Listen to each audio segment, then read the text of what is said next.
This is it, driving on a dirt road with a Mercedes Sprinter Kimberley Kruiswagen.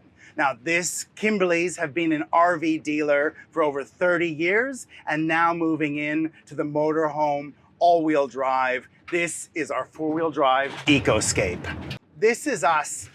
We are heading off just behind the Sunshine Coast to give this guy a little bit of a test out and see what this four-wheel drive all-wheel drive option is. Now there's some narrow bridges, a couple of narrow tracks, but generally this is how we go camping.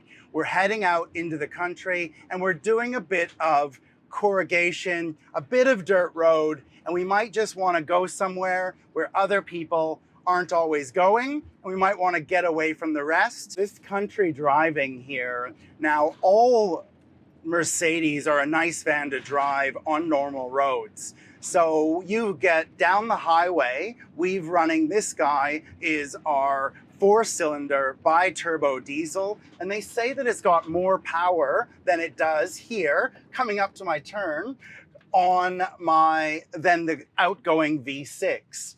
So on this one, our 4-cylinder bi-turbo diesel is a lot more fuel efficient, coming around all my everyday traveling. So let's see what little one-lane bridge coming up here. And there's gonna be a couple of big creeks. Oh, so a bit of a cliff. So this is in the hinterland. We've already done a bit of driving elevation to get up here. And these are the type of roads that we can find in Australia, all through the back of New South Wales and Queensland.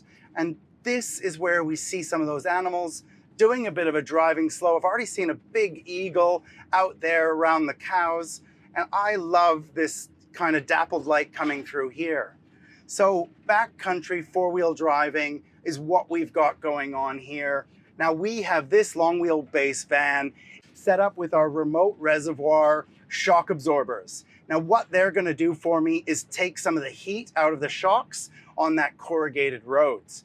What it really is a long wheelbase does give me a lot more comfort over that corrugation when I hit the dirt, just like we're heading into here on a dirt track. Now that long wheelbase, those shockies, that's how we're traveling, and that's gonna give me a really good ride compared to some of the mid wheelbase that people are asking for. Now, long wheelbase gives me that great big seating area, the electric bed, and it gives us a chance to really have a lot of gear in here and manage our suspension and our water tanks underneath. A long range fuel tank, we're getting that 14 liters per 100 on here on our average driving. And let's see what this trip here does for us. We're gonna test out our low range and we're gonna put it into 1 and 2 gears. We talk about what this thing is gonna do on the dirt roads, and right now we've got a bit of rain from last night, so everything's looking a bit wet, slippery, and let's see what the Mercedes has. Now what we really like is just the comfort of driving this. This is the new suspension, heavy springs here, and this is the type of driving that 90% of the time we're gonna be looking for, out to do. We're off to find a campsite or a special spot. But coming up here, let's get off the track and see what this is gonna do going over a few bumps on the off-road low range. Taking this onto some more smaller tracks and checking out where the Mercedes will go. What we really wanna know is I get myself into a lot of spots and I'm like, I think I'm gonna try and have a little bit of a pull around here. And how are my cameras working? Now the big camera does show me really well. Look at that, some off-roading. I've got really good clearance here with my 50 mil lift kit on this and my bash plates underneath. But there you go, driving through tracks, getting yourself in and out and seeing our four-wheel drive happening. In the backcountry here, what we really enjoy is just trying to find some of these spots. And there are some really great spots where we've got some good hill climbs. How is this going for power? Now I'm rattling around on this road inside this cabin here. I do feel that Kimberley spent a lot of time trying to get the insulation behind their cupboards, behind their items, and in through here. Now, how pretty is this guy looking here? Little single lane bridge coming through the backcountry. And we've got, again, a nice little Mercedes size instead of a big unit that comes through here. And the power that we want to see this getting up and over some of these hills. That bi-turbo, I'm just comfortably only at 2,500 revs going up these hills and looking for a few choices here into some tracks. Let's see what the mud can do. There are a few things they talk about here. Down there, I've clicked my drive down to number 1. I can see on my paddle latches to change gear. They do say turn your traction control off for going into this. That's going to help you maintain the momentum through sand, mud, and other things like that. What we have here is setting this up low range to see how that differential locks in and uses it there to get me through some of these spots. So let's just see what it's trying to do at low range. I really like that this dash is easy to read. We've put ourselves into some mud here, and we've put ourselves on a track that I've had a bit of a look at before, and to see what this long wheelbase takes through the mud. Now, what I really want to see is how it goes as a little bit of a deeper in kind of seeing what my clearance can do up through here.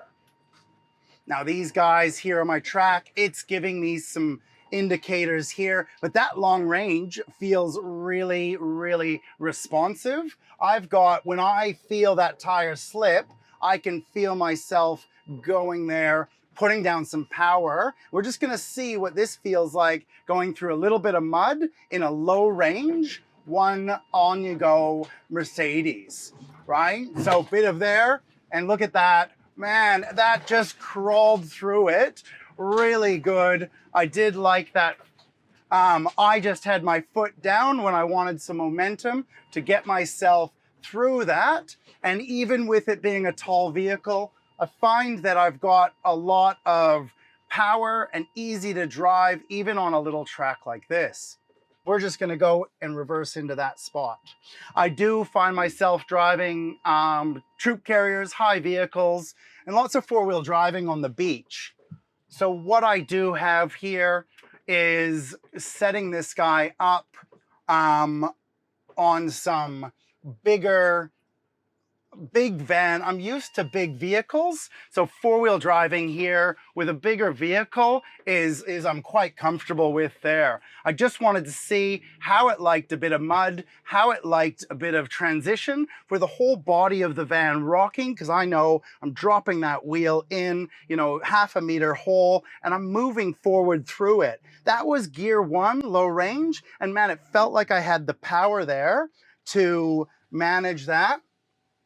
So this one here is where you're really gonna see what that suspension's doing. Now we've got the bash plates underneath. We're dropping into a mud hole. I've dropped it back into one, and I'm very comfortable that this guy just rides through that. And I've got the power there. I can feel that I'm not slipping. The grip is coming through, and it's all in that one gear that I'm looking to take it and move it forward. That's a bit of muddy track for us. Look at this on the back end here of my wheels. I'm really liking this stone guard up high. Seems like a lot of these trees that are hanging over in this wet weather are up around that level. So it felt really good with that guy up there. This is four-wheel driving with the Kimberley Kruiswagen. We've got the bash plates. I know I've hit something underneath to see how that gives me that clearance and how well did that drive. I'm used to driving manual vehicles, VWs. We've got like Amaroks, troop carriers, lots of big trucks out there. So this was no problem in that situation. I could feel in 1 or 2 as I ripped up that hill that both those low range gears just had lots of power. You could feel the grunt behind it and slippery stuff.